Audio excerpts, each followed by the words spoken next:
Welcome to Lokar Car Show. Today we bring you to the pristine mountains of East Tennessee for the Pontiacs and Pigeon Forge Car Show. General Motors discontinued the production of Pontiacs in 2010 because of financial reasons. That means every car you'll see today is no longer in production. That makes these some rare birds. Pontiac has a history with speed from the Bonneville all the way to the late model Firebirds. Today, we'll take a look at a little bit of everything they had to offer. The owners of these cars are some dedicated folks searching for parts to fit a car no longer being produced, whether it was made in 1930 or 2009. Bill Prix drove his 1969 Pontiac GTO Judge all the way from Owen Sound, Ontario, Canada, without air conditioning. He enjoys traveling to the car shows, and this is a car that he always wanted. The Judge is a car that many collectors want, and Bill Price's is a little extra rare. Only 293 GTO Judges were made in the convertible body style in the 3 years the Judge option was available. I purchased it about 5 years ago, and I'm the fourth owner. And it was originally sold new in Syracuse, New York, and came to Canada in 2005, I believe. Yeah. And I bought it in 2010. This is the driver. We enjoy it. We've drove 762 miles to this show, so, and had a good trip, no issues. So I guess that's good. But I always wanted one when I was 21 years old, and well, I'm going to be 70 next year, so so I thought it was time maybe. The pretty Pontiac you see is a 1974 Pontiac LeMans Sport Coupe and has been in Shirley Mulkey's family since the car was purchased new. She learned to drive in this car and loves being around the Pontiac people. Listen to the story of this car. My brother Russell bought this new in June of '74 at Baggett Pontiac in Pell City, Alabama. And the day before Thanksgiving in 1974, him and my cousin got killed in a car and train accident. My mom and daddy drove this car for a few years until I got old enough to drive it, and this is what I learned how to drive. It's a factory 3-speed. It's very special, and we bring it up here to Pontiacs and Pigeon Forge. We love coming up here because it's just like family coming up here, but we really enjoyed coming and being around people that love Pontiacs. Repaint it because the paint had faded off of it from sitting in a lean-to off of the house at home, and it faded, and we had a new stripe put on it, and it's had new tires. But it sat for several years, and all you had to do is go in there and pat the gas, and it cranked up and ran like a jewel. He was 8 years older than me, so I was the tag-along kid, and he'd have to look out after me to keep me out of trouble. And we live in the boonies, and where we live is on Double Bridge Road, and he would take me for a ride, and there's a big old interstate bridge up there, and he'd turn that thing sideways, and it'd just slide, and I think was going off the edge of it. And I'd scream, "Stop, stop, stop," and he'd say, "You tell Mama I'm gonna whoop you." People are just so kind and nice. They'll go by waving and thumbs up. It's really nice. It makes me really proud and thankful because I know my brother would have loved that. Tina Linkus is a Firebird lady, if you can't tell from her 1968. Now this is a resto-mod that is a family build. The body, mechanical, and interior work has all been done by Tina, her husband, mother-in-law, and the rest of the family. My husband and I have had this car since about 2006. We've been working on it since then. 2008 was our first year here at Pontiacs and Pigeon Forge. We recently got a 69 GTO, and I told my husband, I said, "Well, you have that to work on, so I'm going to take the Firebird." Because we have two, but mine kept getting pushed to the back of the garage, so I took his. There we go. We've done all the work ourselves, from sewing the seats to the paint work, suspension, engine work. We've done it all. My mother-in-law and my husband, Wade, sewed the seats, did the interior. My husband and his brother and father did the paint work. My kids do a lot of the detailing. We keep them involved as much as possible. So it's a family event. This is our hobby. We love it. We do. You have to love it to want to rub on them as much as we do. Jeff Spencer's love for the Pontiac has been passed down from his family. He purchased this car in 1987 and first showed it in 1989. This is a driver and maybe the oldest car at Pontiacs in Pigeon Forge. Okay, back in I'd say 1987, somewhere in there, I bought this car out of Fairborn, Ohio, out of the trading post we used to have. My family was into Pontiacs, and I was looking for an older car to restore or hot rod, and I bought it. And like I said, 87, 88, somewhere in that area. Made a hot rod out of it, and we was in the process of trying to do the 1989 Pontiac convention in Dayton, Ohio, so I was in a hurry to get it done for that show, and that was the first show it was taken to. And this show here, we've been coming down here since 2011, and this is the first time I've drove it down and the first time it's been out of the garage in 10 years. It's been parked. Enjoy it. The only thing I wish it had air conditioning, but someday it will have air conditioning. Bill Newton likes to collect rare cars, and this is one rare Pontiac. It is a 1977 Pontiac Can-Am and is one of 1,377 ever made. Celebrities of the Pontiac world have touched this car. This is another one of those Pontiacs you may never see again. Brought to your living room by Lokar Car Show. The rarity. I like to collect rare cars and rare Pontiacs, and this is a rare one. They only made 1,377 of them, and so I found one. It's completely restored and went ahead and bought it. Story on Larry Vaquer is a good friend of mine. He restored it. He's been restoring cars as a hobby, and he's cousins to the Vaquers out of Louisiana. So I met Larry when I bought the car, and he and I became good friends. Oh, I love it. This is my 8th year, and it's been growing ever since, and I love it. Just the camaraderie, the cars that are here, the quality of the cars that are here. It's just a great turnout, great ambiance. Have a great time. We're going to take a break, but we'll be back with more Pontiacs in Pigeon Forge, faster than the Bandit could drive from Texarkana to Georgia. Stay with us.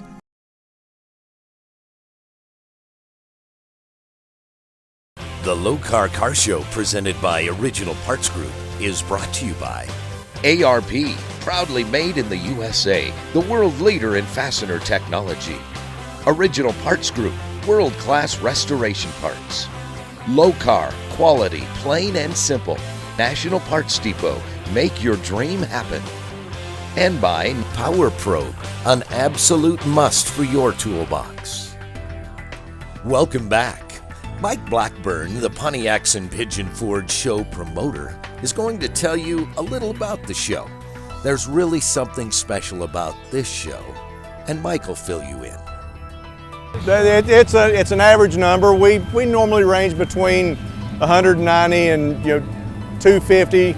Weather has been kind of iffy, and it's kept a few people away, but in all, it's been a great weekend. We've got to have cars from 1939 this year, representing up to 2009, of course, the last year of Pontiac. All the funds that we raise at this event go toward St. Jude Children's Research Hospital. We cannot do this show without the help from our sponsors. Sean Green with Firebird Central, he is a tremendous help to us. Without their help, this show would not be possible. When Donald Hill rolled into the show, many people gave him a funny look. His 1969 Pontiac Acadian SS turns a lot of heads and confuses a lot of those at the same time. This is a Canadian version of a Chevy II and super rare in the United States. Well, I built this engine last winter and put in it. It's a 505 block, been bored and stroked, 660 horsepower. I found it in a catalog. I bought it in Michigan 2.5 years ago. It's a pretty rare car. There's 750 built of them was always built. Well, some of them don't think it's a Pontiac yet. I don't know. I guess they got to get the title out and lay it on the dash or something. Don't you dare go anywhere. We'll be back with more Pontiacs in Pigeon Forge.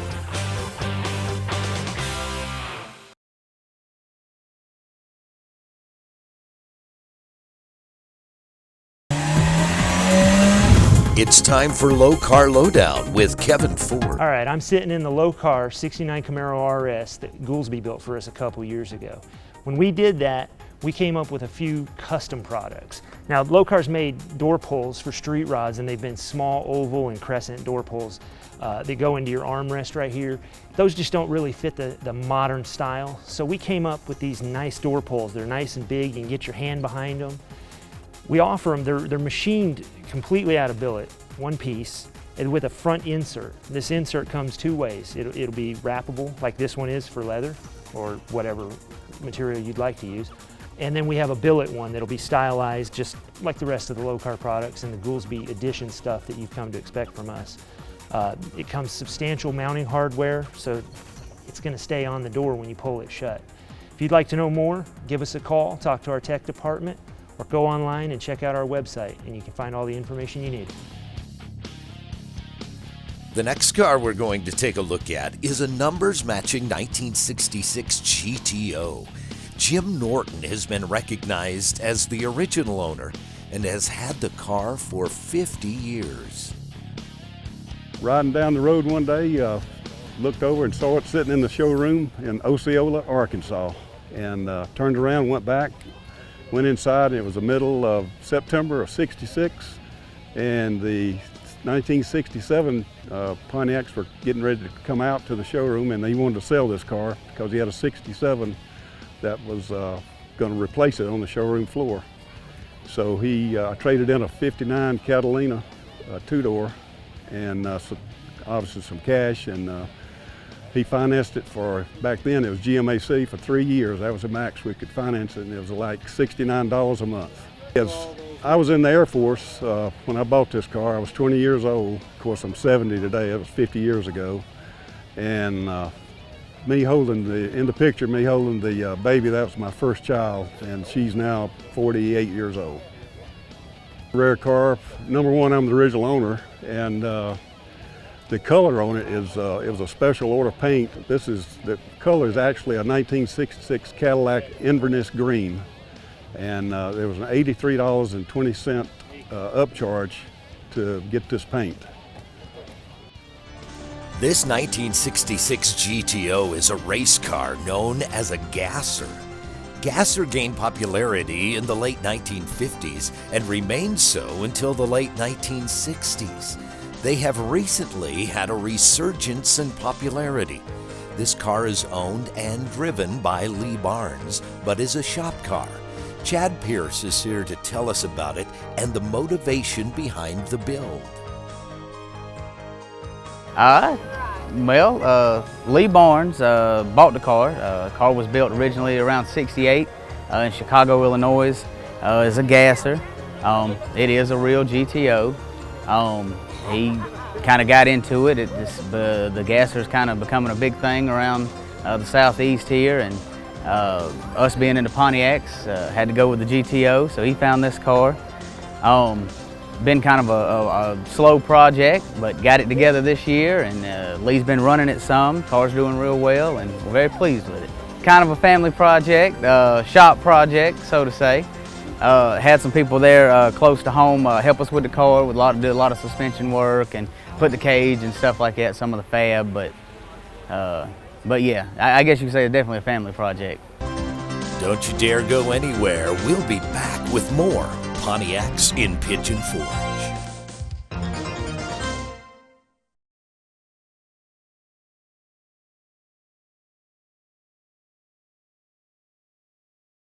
The Lokar Car Show, presented by Original Parts Group, is brought to you by Lokar, quality, plain and simple. Proline Tool and Supply, one tool, one operator, no problem. H&M Saw, the saw that cuts straight. LMC Truck, restore, maintain, customized parts and accessories for Chevy, GMC, Ford, and Dodge trucks and SUVs. KBS Coatings, rust stops here. And by Power Probe, an absolute must for your toolbox. Resto Parts Restoration, powered by Original Parts Group. Here at Resto Parts, we always try to come up with a brand new part that hasn't been available before, or something that people have needed in the market for a long time. This is one of them. The correct clip for the rear body to bumper seal on a El Camino, 68 through 72. And let me show you this beautiful piece, just like original, and it makes the install a lot easier. Next time you go to a car show, you see an El Camino on the street, take a look down this tailgate right here. You'll see a big giant gap if they're not using the proper seal or the proper clip, or sometimes you see rivets or screws, something that doesn't belong there, it doesn't look correct. So I'm going to show you how to install this piece and how to use the correct clip so you can have a perfect restoration. First off, the body seal goes underneath the lip of the body of the car and inside the bumper. And the clip comes out from the bottom instead of from the top. Once the clip goes through the hole, you use a screwdriver, try to protect it so it doesn't scratch your paint, and just easily bend over the clip.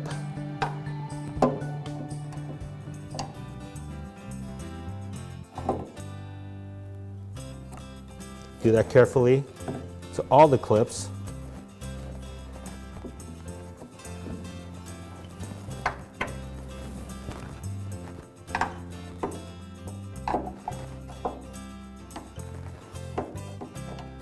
Spread it out and then laying it flat. Once you tuck in your rubber body seal into the bumper, it looks like a great restoration and the proper part to install.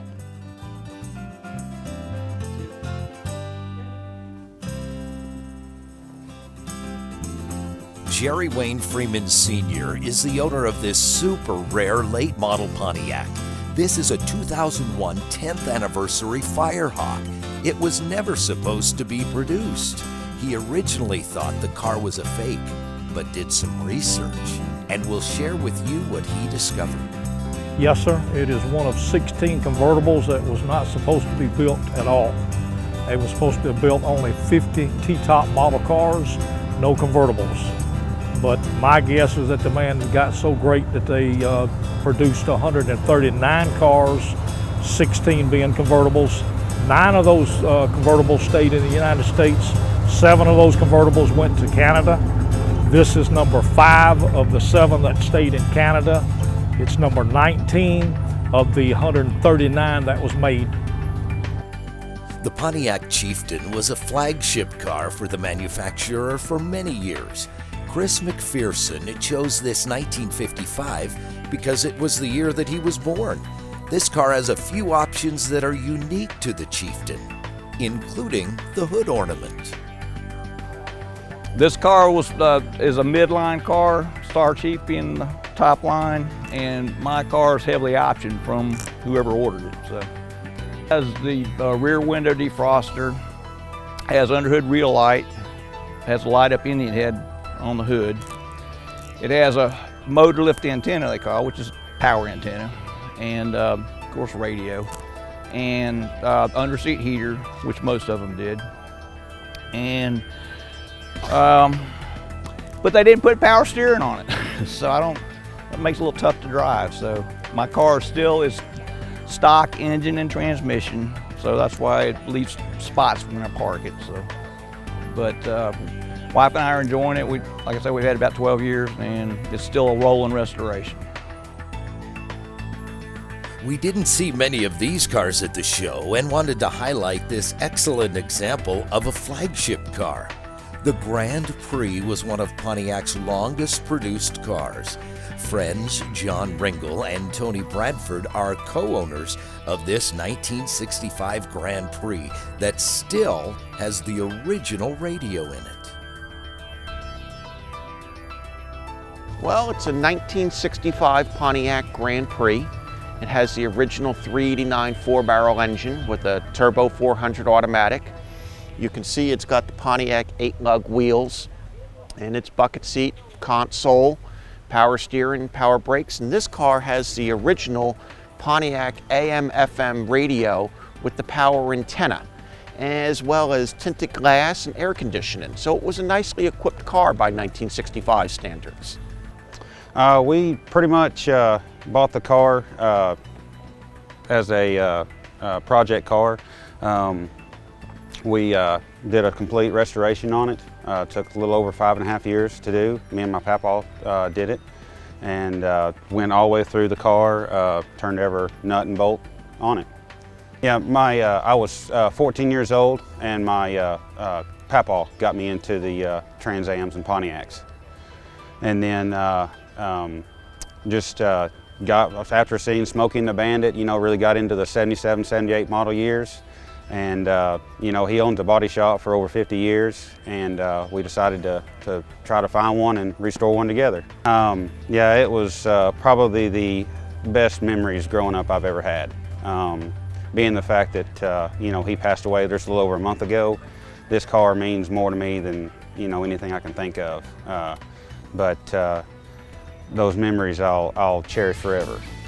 All right, we have a 1959 Pontiac Bonneville convertible, which we obtained through Hemmings Motor News. It said it was original owner, one owner car. So we put a little bit into it, but it's still 100% original car.